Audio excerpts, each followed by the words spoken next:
good to be back. Hope you're doing well. Okay, what you see up there on the screen is a summary of what I was talking about for the bulk of the lecture last time. So I tried to introduce the topic of psychology to you, and I gave you a formal definition, which was the scientific study of behavior and mind. And I will come back to that definition in a few minutes because I'm going to talk about the history of psychology, how it developed, and so on. But this just reviews the kind of more pragmatic aspects of defining psychology, and that is talking about psychologists in terms of what they actually do. And so I drew a distinction among three types of psychologists. Clinical psychologists. And clinical psychologists are primarily concerned with understanding, diagnosing, and treating psychological problems.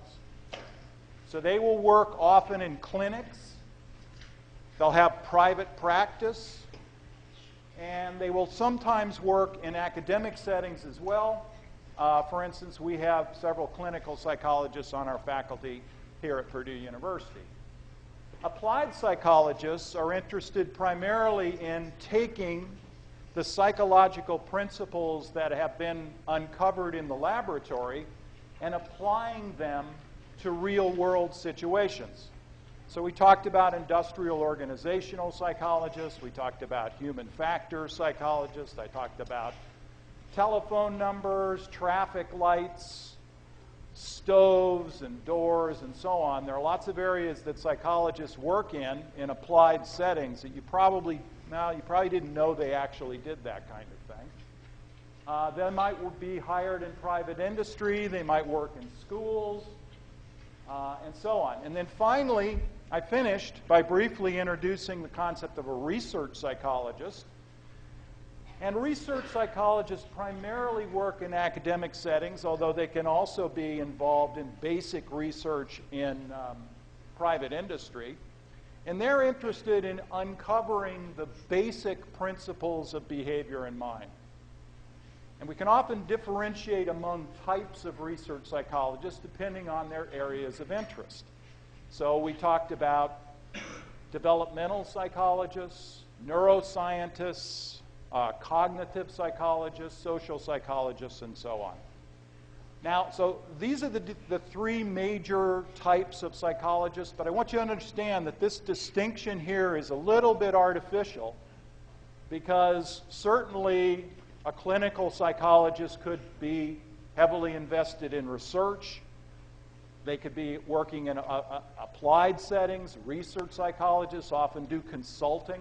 For example, somebody with my background who works in memory, I might be called by a lawyer to come in and testify about how memory operates in an actual jury trial. So that would be a case where a research psychologist would be involved in a more applied setting.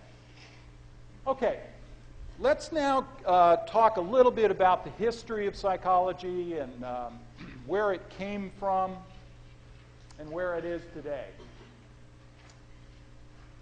Well, obviously, people have been interested in how the mind works for centuries.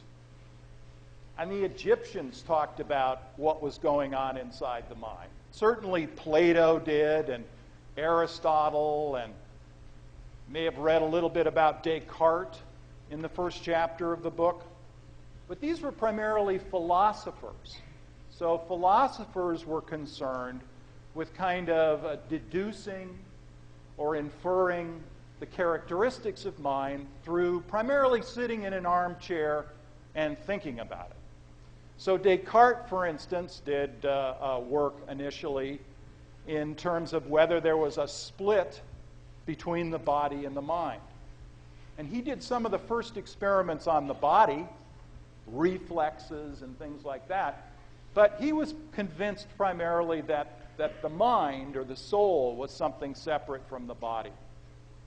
And it wasn't until really the 19th century that we started seeing more systematic investigations of things that might be called psychological. So they were no longer just people sitting in armchairs and trying to figure out how the mind worked, but they were actually conducting experiments on people to try to understand the fundamental characteristics of mind. Let me give you an example.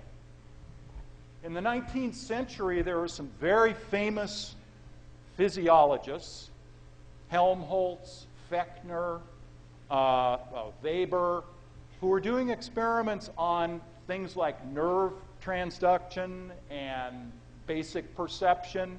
So let me give a few examples. It was noticed, for instance, early on, that if I were to touch you on your toe, we could do this experiment. What I want you to do is tell me, just imagine this thought experiment. I want you to press a key or tell me when you first feel me touch you. And in one condition, I touch you on your big toe. And I measure the amount of time it takes you to say, oh, okay, you just touched me. So you're closing your eyes and you're sitting there, and I'm touching you on your big toe. Well, in another condition, I touch you on your shoulder. It turns out that if I measure the time that goes by between when I touch you on your toe and you say, okay, I feel it, and when I touch you on your shoulder and you say, okay, I feel it, those times are different. It takes you longer to perceive somebody touching you on your toe than it does somebody touching you on your shoulder. Now, why is that? Because the message has to travel, and now we know it's along nerve pathways, it has to travel from your toe all the way up to your brain where you get the sensation. And that takes physically longer to happen than if I touch you on your shoulder, because the distance that the nerve impulse has to travel is much shorter. So that's an experiment we could do that's kind of like a psychology experiment.